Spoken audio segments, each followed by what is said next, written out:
ఇప్పుడున్నటువంటి ఈ దశాబ్దంలో కావచ్చు, ఈ దగ్గర దగ్గర ఈ శతాబ్దంలో కావచ్చు, మీకు జరిగినంతగా సన్మానాలు గానీ, ఎవరికీ జరిగినట్టుగా ఏనుగు అంబారీ మీద, అశ్వం మీద, ఒంటె మీద ఇట్లాంటివి మిమ్మల్ని తీసుకెళ్తూ మీకు అత్యంత సన్మానాలు జరిగినాయి గురుగారు. దాని గురించి కాస్త అది పూర్వజన్మ సుకృతం. హ్మ్. అది నా ప్రభావం కాదు. హ్మ్. మా తల్లిదండ్రులు చేసిన పూజ్యం. హ్మ్. తల్లిదండ్రులు చేసింది పిల్లలకి వస్తుంది. అయితే మా అమ్మ నాన్న చేసిన దానాలు ధర్మాలు 3 తరాల వైద్యం మాది. అందరికీ పేదవాళ్ళకి రూపాయి ఇస్తే వైద్యం చేసేవారు. అది మాకు గొడుగే కాసింది. ఈ మార్గంలో రావడానికి మామూలుగా దోహదపడింది ఈ మార్గం. పెద్దలు నడిచిన మార్గంలో నడిస్తే మనం సుదినం ఏం చెప్తారంటే, పెద్దవారు ఏదైనా నడిచారనుకోండి ఆ మార్గంలో ఏమో ముళ్ళు వెళ్తే ఆ ముళ్ళు తీసి పక్కన పారేసి పెడతారు.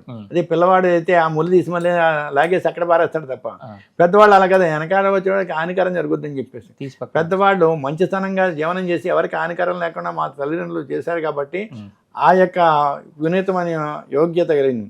అలాంటిది జరగడానికి కారణం ఏంటి, నా గురువులు కూడా అలాంటి వారే. ఎస్వి దండపాణి గారు కానీ, ఇకరాల కృష్ణమాచార్య గారు కానీ, చల్లా రాధాకృష్ణమూర్తి గారు కానీ, మల్లంపల్లి సర్వేశ్వర్ కానీ, వీళ్ళందరూ కూడా మహా ఉద్దండ పండితులు. అలాంటి పండితుల దగ్గర ఉన్న వాళ్ళ వారి దయవల్ల నేను ఇంత పూజనీయం ఉండడానికి ఏ గురుస్వామికి జరిగిన సన్మానాలు ఏనుగు మీద, ఒంటి మీద, అశ్వం మీద, అలాగే హంసవాహనంలో ఊరేగించాను నన్ను.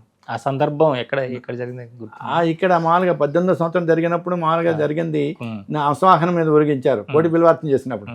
తర్వాత నా షష్ఠి పూర్తికి 60 సంవత్సరాలు అయిన తర్వాత గురుగారు మీకు మామూలుగా ఏదో ఘనమైన సన్మానం చేద్దామని అనుకుంటున్నాం, అంచేత మీరు మీ పండితులందరినీ కేకేయండి, నేను ఖర్చు పెడతాను. 25 లక్షలు ఖర్చు పెట్టి కుసుమన్ శ్రీనివాసరావు అని చెప్పేసి ఆంధ్ర సభరంలో కట్టాడు. ఆయన 3 వాహనాలతో హైదరాబాద్ నుంచి ఒక ఏనుగు, ఒంటె, గుర్రం 3 వాహనాలు తీసుకొచ్చి నన్ను, నా భార్యని ఆయనతో పాటు ఊరేగించడం జరిగింది. అది మహత్తరమైన శక్తి అయ్యప్ప స్వామి. అయ్యప్ప స్వామి నాలో ఉన్నాడని ఆయన గురువుగా స్వీకరించాడు. నా గురువు అనుగ్రహం నాకుంది, నా అనుగ్రహం ఆ శిష్యుడికి ఉంది, ఆ శిష్యుడు అనుగ్రహం అలా జరుగుతుంది. అప్పుడు నేను కోటి బిల్వార్చన చేసినప్పుడు జరిగిన దాంట్లో మహత్తరమైనది ఏంటంటే, అయ్యప్ప స్వామి దీక్షలో ఉన్నప్పుడు 10,000 మందితో పూజ చేసుకుని అంత పవిత్రమైన 10,000 మందికి సరిపడగా 2 బస్తాల కుంకుమ తయారు చేసి పంచిపెట్టారు. ఇంకేతంటే రామారావు అని చెప్పి సేల్స్ ఆఫీసర్ ఉన్నాడు నా శిష్యులతో. గురుగారు ఖర్చంతా నేను పెట్టుకుంటానని చెప్పి 2 బస్తాల కుంకుమ తయారు చేసి పెట్టాడు. అది అంతా తయారు చేసి అందరికి పంచిపెట్టాం. ఈ ఆర్ష విజ్ఞానమైన కుంకాన్ని పంచిపెట్టాలని. ఈ ప్రమాణం కుంకుమ చాలా మందికి బజార్లో దొరికేది కాదండి. ఇంచేత కొనుక్కుంటామని దొరికేది కాదు, ఎవరింట్లో వాళ్ళు తయారు చేసుకోవాలి. ఆ తయారు చేసుకునే విధానం కూడా మరొకసారి చెప్తాను వినండి. ఏంటి, 1 కేజీ దుంప పసుపుకి ఒక 50 గ్రాములు వెలిగారం వేసుకోవాలి. ఒక లీటరు నిమ్మపండు రసంలో నానబెట్టాలి. 15 రోజులు ఊరబెట్టాలి. 15 దినాలు ఆరబెట్టిన తర్వాత దంచుకున్న తర్వాత వస్త్రతాళం చేస్తే చక్కని కుంకుమ తయారవుతుంది. అది ఎలా ముట్టుకుంటే ఎలా పెట్టుకుంటే అలా ఉంటుంది, జ్ఞానోదయం కలుగుతుంది. ఆ కుంకాన్ని వితరణ చేసాం కోటి బిల్వార్చనలో. అలాగే మామూలుగా అన్నవరం దేవస్థానం నుంచి నేను వంటవాడిని తీసుకొచ్చి అక్కడ మామూలుగా 10,000 మందికి ప్రసాదాలను తయారు చేసి వితరణ చేశాం. వితరణ చేస్తే ఆ వితరణ చేసినప్పుడు 10,000 మందికి ప్రసాదం, అన్నవరం ప్రసాదం అక్కడ పెట్టి చేసాం కోటి బిల్వార్చన. అలాంటి బిల్వార్చన మా జీవితం, నా భూతం నా భవిష్యత్తు అని చెప్పేసి ఎవరో చేయలేంది. అది చేయడానికి కూడా కారణం ఏంటంటే, వంక చౌదరి గారు అని చెప్పేసి మండపేటలో ఎమ్మెల్యే గారు ఉన్నారు, వంక చౌదరి గారు అని. ఆయన 2-3 అయ్యప్ప స్వామి పూజలు చేశాను. అక్కడ మామూలుగా ఏములవాడ అని చెప్పేసి ఏములపల్లి అనే గ్రామం ఉంది అనపర్తి దగ్గర. అక్కడ Godavari edible oil factory open చేసినప్పుడు అక్కడ అయ్యప్ప స్వామి పూజ, గణపతి హోమం, అయ్యప్ప స్వామి పూజ నాతో చేయించుకున్నారు. చేయించుకున్న తర్వాత నాకు సన్మానం చేశారు. సన్మానం చేసిన తర్వాత ఏదో 2 విషయాలు చెప్పాలి కదా దాత గురించి. వంకావారి ఇంటి పేరు, మీ ఇంటి పేరు ఎందుకో వంకావారి వచ్చింది బాబు, అంచేత మీ దానాల ధర్మాలను చూసి మిగతా వాళ్ళకి వంక పెడతాం. ఈ 10,000 మందికి మీరు ఆ భోజనం పెడుతున్నారంటే మీ అబ్బాయి అమ్మాయి పెళ్ళి అయినంటే సత్కారం పెడుతున్నారు. ఇలాంటి భోజనం ఎవరు పెట్టలేరు, ఆయన పెట్టినట్టు అని చెప్పేసి మిగతా వాళ్ళకి వంక పెడతాం అని. అంటే అలా కాదు గురుగారు, మీరు రాజమండ్రి ఏదైనా పెద్ద కార్యక్రమం తలపెట్టండి, 10,000 మందికి నేను అన్నదానం చేస్తాను మిగతా కార్యక్రమం. ఆ 10,000 మందికి అన్నదానం ఆయన వాగ్దానం చేశారు. ఆ వాగ్దానం వల్ల మా ఈ కార్యక్రమం, కానీ ఆయన చేయడం జరగలేదు. ఆయన రాజకీయంలో వెళ్ళాడు. నేను ఎంతైతే అంతా నేను మామూలుగా డొనేషన్ ఇస్తాను తప్ప నేను ఇవ్వలే అన్నాడు. నా శిష్యులంతా కూడా మనగా పొలసానిపల్లి వీరభద్రరావు అని ఆయన అన్నాడు, రైస్ వ్యాపారం చేస్తారు, వై కేదార్ రైస్ అని చెప్పేసి వై ప్రకాశ్ మిర్రర్ వాళ్ళు వీళ్ళందరూ కలిపి గురుగారు మేము చేస్తామని చెప్పేసి మాకు మామూలుగా తోచింది చేస్తాం, 10,000 మందికి అన్నదానం మేము పెడతాం రండి అని చెప్పి 10,000 మందికి అన్నదానం పెట్టి కార్యక్రమం చేసాం. కోటి బిల్వార్తం చేయడానికి ఇంత చరిత్ర గల జీవితం నాది. ఆ గమ్యం అంతా కూడా ఒక చరిత్ర లాంటిది. అవును. అంటే ఊరుగారు ఇప్పుడు మీరు ఉన్నటువంటి మార్గము, ఇప్పుడు అయ్యప్ప దీక్షలు చేస్తూ వారిని అయ్యప్ప కొండకు తీసుకెళ్తూ అయ్యప్ప భజనలతోనే అయ్యప్ప గీత ఇవన్నీ చేస్తున్న మీకు మాస్టర్ ఈకే గారితో మరి ఎట్లా అది ఎలా కుదిరింది ఆ శిష్యరికం? ఈ అయ్యప్ప దీక్ష కన్నా ముందు నాకు విక్రాల కృష్ణమాచారి గారి పునీతం అయ్యింది, భారతదర్శనం అయింది. ఏం చేద్దంటే మేము మోటార్ ఫీల్డ్ కదా, మాది బస్సులు మెకానిక్ చేసినాం.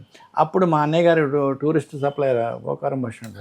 అప్పుడు బస్సులు చాలా కేర్ సిటీగా ఉన్నాయి. కొత్త శాస్త్రం బుక్ చేయాలంటే 1,05,000 రూపాయలు లేలేని శాసం బుక్ చేయంటే ప్రసాద్ గారు అని చెప్పేసి ఒక ఏజెంట్ ఉండేవారు అని విజయవాడ. ప్రసాద్ గారు కృష్ణమాచారి గారి శిష్యుడు. ఆయనకి ఎంతో కొంత 5,000 10,000 మేము లంచం ఇచ్చి మేము ఇది తీసుకుందామని వెళ్తే నాకు అలాంటివి ఏం వద్దు, మాస్టర్ పుస్తకాలు తీసుకోండి అని చెప్పేసి ఆయన 500 రూపాయలు తీసుకుని పుస్తకాలు ఇచ్చారు. విక్రాల కృష్ణమాచారి గారి పుస్తకాలు మేము చదవడం జరిగింది. అప్పటి నుంచి ఆ ట్రస్ట్లో మేము సభ్యులయ్యాం. వేద పాఠశాల అని చెప్పేసి దానమపేటలో పెట్టాం. మా చల్ల రాధాకృష్ణమూర్తి గారు ఇంటి ఎదుర్కొంటాను వేద పాఠశాల. అక్కడ అందరూ చదువుకోవచ్చు అని మాకు నేర్పారు. మా పిల్లలు కూడా చదువుకున్నారు. మా పిల్లలందరూ కూడా 5-6 సంవత్సరాలు శబరిమల వచ్చిన వాళ్ళే. మా అమ్మాయి పేరు కూడా మా గురుగారు పెట్టిందే మణికంఠ అని చెప్పేసి. అంచేత అప్పుడు నేను కృష్ణమాచారి గారి ట్రస్ట్లో జగద్గురుపీఠంలో మేము చేరడం జరిగింది. అప్పుడు మేము కనీసం వేదం చదువుకోవడానికి కూడా మధ్యకాలంలో నేర్చుకున్నాం. చిన్నప్పుడు బాల్యం నుంచి లేదు చదవడానికి. లేకపోతే ఆయన సామూహికంగా చదివితే కంఠస్థం అవుతుందని చెప్పేసి అందరికీ మాకన్నా చిన్నపిల్లలు చెప్తుంటే వాళ్ళు పాఠం వేద పాఠం అనేటప్పుడు 54 పనాలు ఉంటాయి. ఒక్కొక్క పనం చెప్తే మన్నాడు పాఠం అప్పు చెప్తే 2వ పాఠానికి వెళ్ళాలి. చూసేది మేము అప్పచెప్పలేము. మధ్యకాలంలో వెళ్ళాం, మధ్య వయసులో ఉన్న వెళ్ళాము మేము అప్పలే. కానీ మామూలుగా మా స్నేహితులు ఒక ఆయన ఉండేవాడు. ఆయన పిల్లలు చిన్నపిల్లలు వెంటనే మన్నాడు కంఠస్థం చేసి ముఖస్థ పాఠం చెప్పేవారు. పాఠం చెప్తే శ్రీదేవి సనత్ కుమార్ ఇద్దరు ఉండేవారు. పాఠం చెప్పితే 2వ పాఠం వాళ్ళతో సామూహికం చదవడంతో మేము వేదం నేర్చుకోవడానికి మార్గం అయింది తప్ప మధ్యలో ప్రవేశించిన బాల్యంలో నేను నేర్చుకోలేదు. నేను అలా ఈకే గారి సంస్థతో వారితో అనుబంధం జరిగింది. ఆ వికే గారిని తీసుకొచ్చి ఇక్కడ సన్మానం చేసింది మేము కార్యక్రమం చేసాం. ఇక్కడ వారితో సంభాషణ అది అంతే సాధన ఏమన్నా తీసుకున్నారండి వారు ఇచ్చేసి? విక్రాల కృష్ణమాచారి గారు ఆశీస్సులతోటి మేము వెళ్ళడం జరిగింది. ఆయన విశాఖపట్నం కూడా విశాఖపట్నం వెళ్ళి మేము దీక్ష చేసుకుని అప్పటి నుంచి మొదలు పెట్టాం. విక్రాల కృష్ణమాచారి గారు ముందు ప్రథమం ఆధ్యాత్మ జీవనానికి నాంది. చాలా రాధాకృష్ణ గారు దగ్గర వేదం నేర్చుకోవడానికి కారకులు వారు. జగద్గురుపీఠం అని చెప్పేసి దానవపేటలో పెట్టాము. కస్తూరి వెంకటరత్నం గారు అని ఆయన ఇంట్లో మేము వేద పాఠశాల పెట్టారు. అందరూ నేర్చుకోవచ్చని అందరికీ వేదం నేర్పాలనే దాన్ని తీసుకొచ్చారు కదండి. ఇక్కడ కృష్ణమాచార్య మంచిది, అందరికీ అధికారం ఉంది. వేదం చదవడానికి మామూలుగా బ్రాహ్మణ కులం అంటే కాదు, ఎవరైతే ఆచరించిన వాళ్ళందరూ కూడా అర్హులే అని చెప్పేసి. ఎవరైతే తడి మడి అనే పదార్థం ఉంటుంది, మడిగా అంటే మామూలుగా ఆరబెట్టిన వస్త్రం అంటే మనం చాలా మంది తెలియదు. కార్తీక మాసం వస్తుంది, దేవాలయంలోకి వెళ్తే గోదావరి స్నానం చేస్తాం. స్నానం చేసి శుచిగా ఉన్నాం అని చెప్పేసి ఎవరిని అంటుకోకుండా మనం తడి బట్టలతో దేవాలయంకి వెళ్ళిపోతాం. అలా వెళ్ళకూడదు. ఎలా వెళ్ళాలంటే మడిగా వెళ్ళాలి. మడి అంటే ఆరవేసిన వస్త్రం. మడి బట్ట కట్టుకున్న వాళ్ళందరూ కూడా అర్హత పూజ చేసుకోవడానికి మడి. అందుకే చాకల వాళ్ళని మడియలు అంటారు. మడియలు అనడానికి అర్థమైతే ఆరవేసి బట్టలు తెస్తారు కనుక. అంచేత తడి బట్టతోటి పితృదేవతలు చేయాలి, పొడి బట్టతో మామూలు దేవతలకు చేయాలి. అంచేత దేవతలకి పితృదేవతలకి వ్యత్యాసం అంటే తడి మడి.